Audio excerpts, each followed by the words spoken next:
Pozdrav narode, dobrodošli na moj kanal.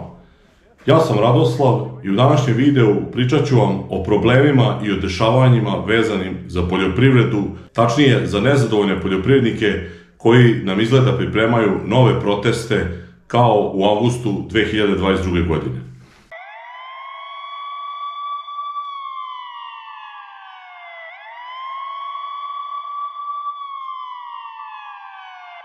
Svesni ste ovih svih dešavanja u posljednje vreme, šta se kod nas dešava, znači događaj za događaj, jedan drugi stiže i prestiže, katastrofalne vesti su na sve strane, narod je nezadovoljan, naravno i poljoprivrednici su nezadovoljni sa stanjem u našoj grani privrede, ljudi se bune, neki se ne bune, međutim, Ministarstvo protiv poljoprivrede je ponovo ove zime bilo aktivno i umjesto da radi na rešavanju problema poljoprivrednika, oni su se odlučili za staru taktiku osnivanja izmišljenih nekih lažnih udruženja, uglavnom koja podržavaju vladu i rad vlade i Ministarstva protiv poljoprivrede, a ignorišu ova ozbiljna udruženja koja pokušavaju da reše, sistemski da reše probleme u poljoprivredi kako bi se pomoglo malim poljoprivrednicima i malim gazdinstvima da opstanu.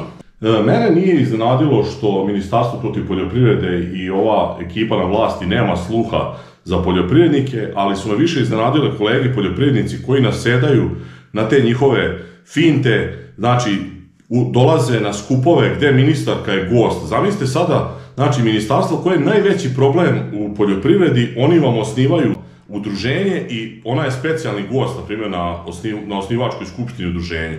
I da li tu ljudi uopšte sa pola mozga dolaze, šta se tu dešava? Ljudi, jeste vi svesni koja je ovo situacija, šta se dešava u svetu, kako nas leto očekuje? Imali smo setvu, jednu od najskupljih setvi u istoriji, gde su nam inputi bili nenormalno skupi, a naši proizvodi padaju svuda u svetu. Naravno, kod nas su pali najviše, zato što mi ne pratimo cene svetskih berzi i umjesto da se očekuje neka intervencija, da smo dobili neke normalne subvencije kako bi bili konkurentni i kako bi opstali, Ministarstvo protiv poljoprivrede, ono, selo gori, a baba se češlja, njih baš briga za sve, oni pričaju o nekim glupostima, zaposlili su fantomske poljoprivrednike koji uopšte ni ne obrađuju zemlju.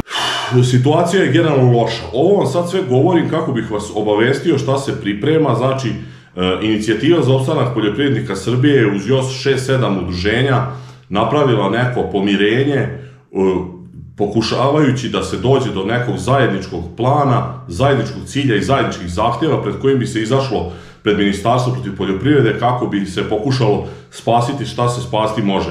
Naravno, ovi podmeću klipove u točkove, javljaju se tu razni dušebrižnici i ja ću vam sada prikazati šta se tu sve dešavalo, kako je Odbor za poljoprivredu organizovao neko slušanje gde je tu jedan od najsmešnijih poljoprivrednika koji je također i poslanik u istoriji poljoprivrede tamo držao neke govorancije. Ovi su ljudi išli, slušali te izmišljotine, zaluđivali su celu zimu i celo proleće ove mlekare u vezi prelevmana, u vezi premija, u vezi cene mleka, obećavali i dovukli su nas evo do maja meseca gde smo mi u ozbiljnim problemima. Što se tiče njihovih tih konkretnih trabunjanja, mislio sam na ovo, znači agrarni budžet 79 miliona, najveći u istoriji, tikava, bundeva, dovoljno će biti da vam kažem, znači imamo najmanji agrarni budžet, imamo najmanje subvencije u Evropi, i nemamo plavi dizel i dovoljno da vam kažem da čak i smešna teritorija koja se zove Kosovo ima veće subvencije od nas. I svesni situacije u poljoprivredi i jako loše stanja generalno poljoprivrednika, neka udruženja su se odazvala na poziv udruženja Inicijative za opstanak poljoprivrednika Srbije i rešeno je da se zakopaju ratne sekire i da se pokuša jedinstveno izaći pred Ministarstvo protiv poljoprivrede kako bi se barem nešto rešilo. Znači, organizatori, kako da kažem, potpisnici ove neke zajedničke deklaracije i zahteva su Inicijativa za opstanak poljoprivrednika Srbije, zatim udruženje Stig iz Požarevca, poljoprivrednici grada Subotice, Savez poljoprivrednika Srednjeg Banata, udruženje Naše mleko, udruženje za spas i opstanak stočara Zapadne Srbije, udruženje proizvođača mleka Šumadije i Pomoravlja. Na sastanku u Požarevcu su usaglašeni i formirani kompletni zahtevi koji su poslati na razmatranje Ministarstvu protiv poljoprivrede. Evo ja ću ih sad pročitati. Znači, prvi zahtev ispred mlekara je bio zagarantovana cena mleka 78 dinara plus PDV. Drugi zahtev je subvencije po hektaru od 300 eura. Treći zahtev je premija za mleko od minimum 20 dinara. Četvrti zahtev je referentna cena ratarskih kultura koja se treba izjednačiti sa berzama u okolini, misli se na Budimpeštu, a i što da ne Pariz i ove dalje berze. Peti zahtev je uvođenje prelevmana prema proizvodima koje nam stižu iz država Europske unije i CEFTE, koje su vezani za sve mlečne proizvode. Šesti zahtev je plavi dizel, to jest dizel za obradive površine bez akciza sa PDV-om 100 litara po hektaru za ratarske kulture i 300 litara po hektaru za povrtarske i voćarske kulture.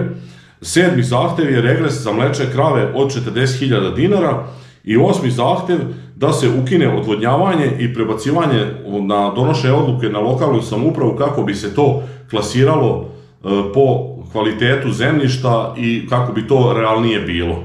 Ova udruženja su dogovorila da se urgentno pošalje ovaj zahtev Ministarstvu protiv poljoprivrede i koliko ne bude odgovoreno pozitivno u najkraćem mogućem roku, to jest do 16.5. 16. maja postoji velika verovatnoća da će početi novi protesti poljoprivrednika.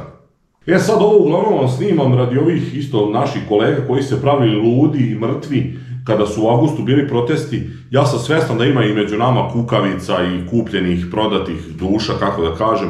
Međutim, najviše su razočarali ovi što su se pravili blesavi, da nisu informisani, da se neko buni, da postoje neki protesti, nisu znali za proteste.